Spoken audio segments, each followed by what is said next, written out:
Hi, in this segment of our lesson, which is pretty much part two, we're still discussing the Boston Massacre. I want to share with you just a couple of things that I would like you to think about when you're looking up documentation for reports or slideshows or whatever type of presentation you may be working on, even a screencast. Let's talk about this for just a minute. We're going to take a look today at a couple of different excerpts out of our social studies books, and so I made a slideshow that I am going to share with you. Our first one just starts out. Our first slide starts out, the Boston Massacre, the shots heard round the world. We'll go on to our next slide, and this is our first description from an excerpt in our book. In front of each line, the commanding officers took their place. At the head of the slowly moving British line was General O'Hara. Cornwallis pleaded illness, and O'Hara carried his sword. Our next slide, it shares another description. A troop of redcoats marched forward, then halted. That isn't Cornwallis. That's Brigadier General Charles O'Hara, an Irish officer. Muttered protests swept through the crowd. Cornwallis is sick, one woman said. Or so he says. I think he's pretending. Moving to our next slide and our conclusion. How are both of these descriptions similar? Think about that.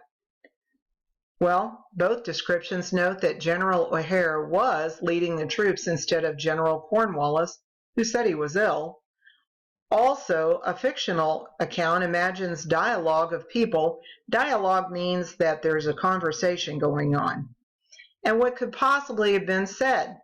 This kind of casts a doubt on whether Cornwallis was ill or was he not. From what you've read, tell which source is a documentary and which source is fictional, and why.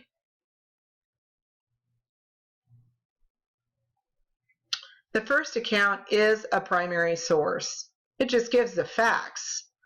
The second is a fictional description with dialogue among common people that most likely would have not been recorded. Something else that may be noted is that accounts that are given long after the event may not hold as fast as someone that is actually an eyewitness at the time.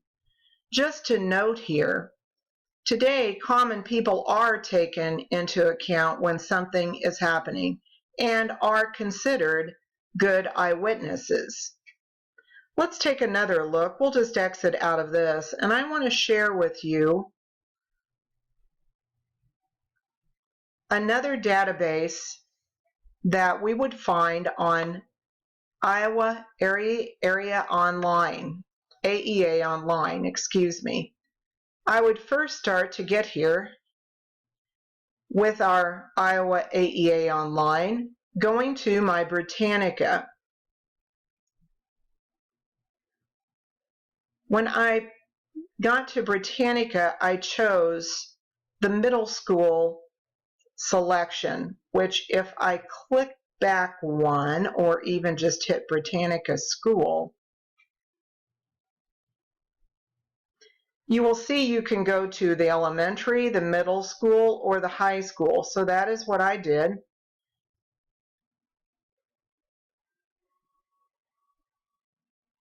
And I will type in Boston Massacre.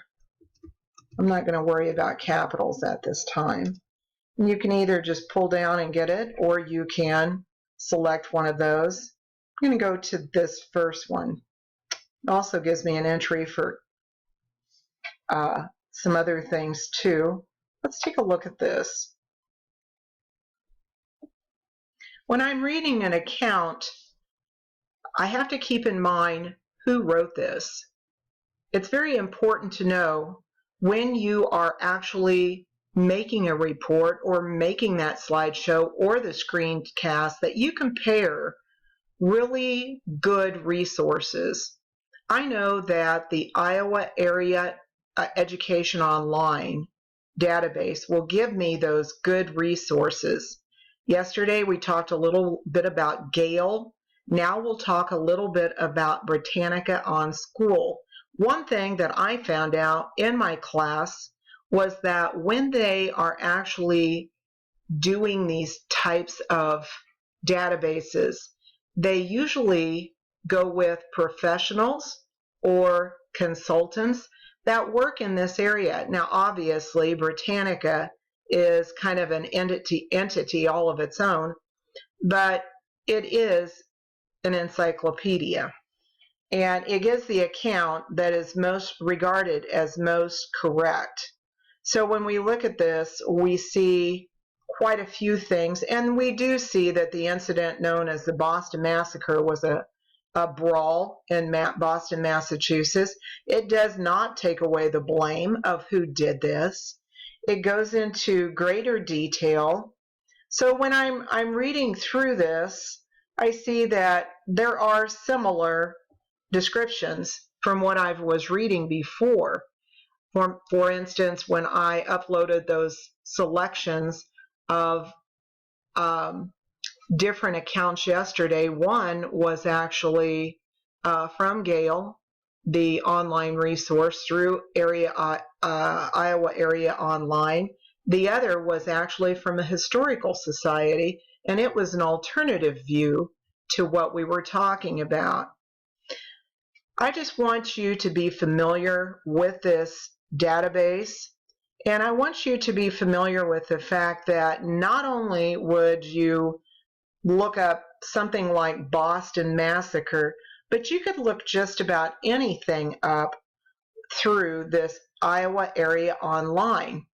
I do want you to also notice they have the digital library. They have images that you can choose from. The atomic learning is pretty cool because you can learn to do many things. You've heard about TrueFlix. There's a K through 3 that's called BookFlix. And of course, what we were just talking about, there's our Culturegrams that you're going to be learning about before long. We also have talked about Gale, where I uploaded that selection yesterday, and we also have ClipArt that you can use. If you're making something, for instance, by the way, this is for social issues that you might encounter, it's pretty neat.